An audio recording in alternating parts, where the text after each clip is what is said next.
बिस्मिल्लाहिर्रहमानिर्रहीम। अस्सलामु अलैकुम स्टूडेंट्स। उम्मीद करता हूँ कि आप सब लोग खैरियत से होंगे और खुश होंगे।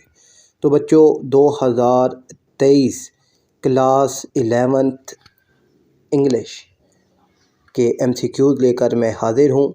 तो पहला MCQ है बच्चों, which one of the following sentences exemplify the use of personification. तो यूज़ ऑफ पर्सोनिफिकेशन तो यानी पर्सोनिफिकेशन के किसी जानदार चीज़ की खसूसियत किसी बेजान चीज़ को दे देना, ये फिगर ऑफ स्पीच है। He is as bold as a hat. अब एज आ गया तो ये सिमिली है यानी तशबीह है। My son is moon to me, तो यहाँ पर अब डायरेक्ट रिलेशन है तो ये मेटाफर है।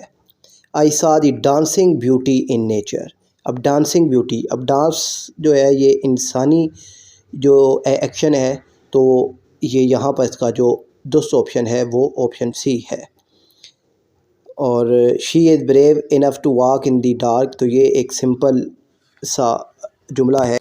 सेकंड है the haberdashery was John's favourite place. All the worker in the shop were so kind and helpful to him.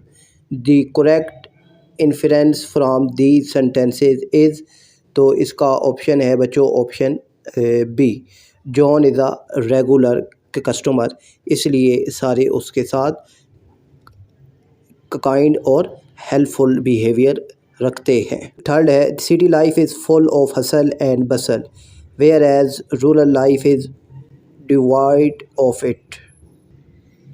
The sentence contain a transitional device, तो यहाँ पर जो ट्रांजिशनल डिवाइस है वो है वेयर एज है, तो ये दो जुमलों को आपस में कंपैरिजन के लिए इस्तेमाल हो रहा है, तो बी ऑप्शन इसका दुरुस्त है। और फोर्थ है the whole world was wonder struck at the cyclonic revolution from the context guess the meaning of the underline word out of the following options. तो इसका दुरुस्त जो ऑप्शन है वो है ऑप्शन सी, फिरोयश। फिफ्थ है if the narrator is all knowing, can see thought the mind of all characters and can read their thought, the story is being told from। इसका दुरुस्त ऑप्शन है बच्चों option D, the third persons omniscient point of view. Six है which one of the following genres presents an imaginative and emotional interpretations of life. तो इसका दुरुस्त option है बच्चों ऑप्शन बी, पोइट्री। सेवंथ है your plan is beyond comprehension, the most appropriate idioms to replace the underline part of the sentence is. तो इसका दुरुस्त जवाब है बच्चों option C, all Greek. Eight है ओ liberty, what crimes have been committed in the name? Which one of the following poetic device is used in the poetic line? Simile होता है comparison, like और एज का लफ्ज़ इस्तेमाल होता है। Metaphor जिसमें डायरेक्ट कंपैरिजन होता है। आयरोनी जिसमें ऑपोजिट मीनिंग यानी मुतज़ाद लफ्ज़ इस्तेमाल होते हैं।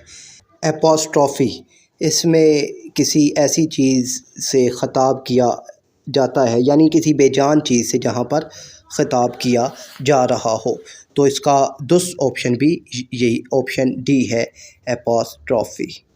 और फिर है बच्चों आपके पास नेक्स्ट 9 है she has a heart of stone, identify which one of the following point out the correct meaning of the sentence. तो इसका दुरुस्त ऑप्शन है option B, she is merciless यानी बेरहम है। 10th है which one of the following sentences contains an opinions. तो opinion तो ऑप्शन डी आप देखें, I think education is free for all, तो ये ऑप्शन इसका दुरुस्त है option D.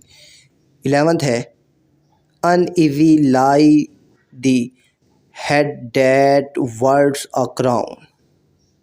The underlined part of the sentence is, इसका जो दूसरा ऑप्शन है बच्चों वो है ऑप्शन ए, नाउन फ्रेज है।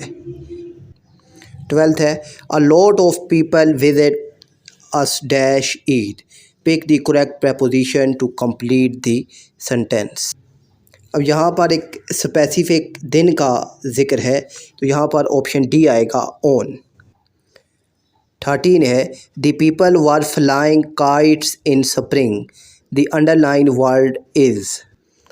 यहाँ पर ING का इस्तेमाल है तो ये ऑप्शन आएगा बच्चों ऑप्शन ए, प्रेजेंट पार्टिसिपल। 14 है बच्चों, Martin Luther King a great civil rights activist war against racism. The underline part of the sentence is. तो इसका जो दूसरा ऑप्शन है बच्चों वो है option D, a positive phrase. 15 है, which one of the following sentences is grammatically correct.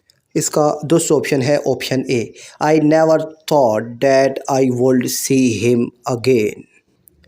16 है, your arguments are good still they do not convince me.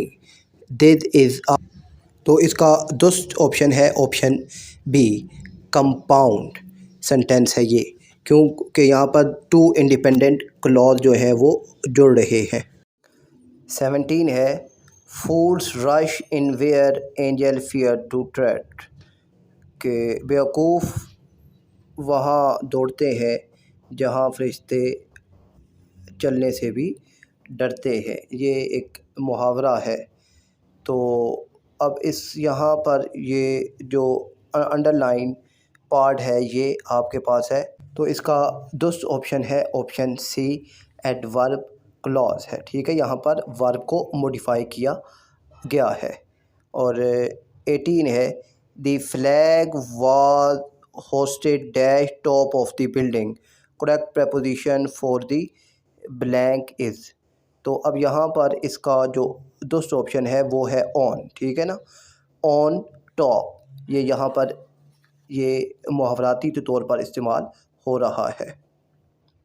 और 19 है, which one of the following conditional sentences is correctly structured.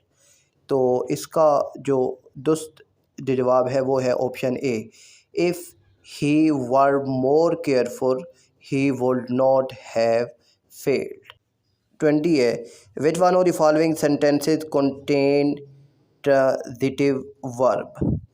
तो इसका जो दुरुस्त जवाब है वो है बच्चों option D, we find your allegations absolutely ridiculous. तो ये MCQ मुझे उम्मीद है बच्चों आपको समझ भी आ गए होंगे और आपने याद भी कर लिए होंगे। अपना ख्याल रखिएगा। अल्लाह हाफ़िज़।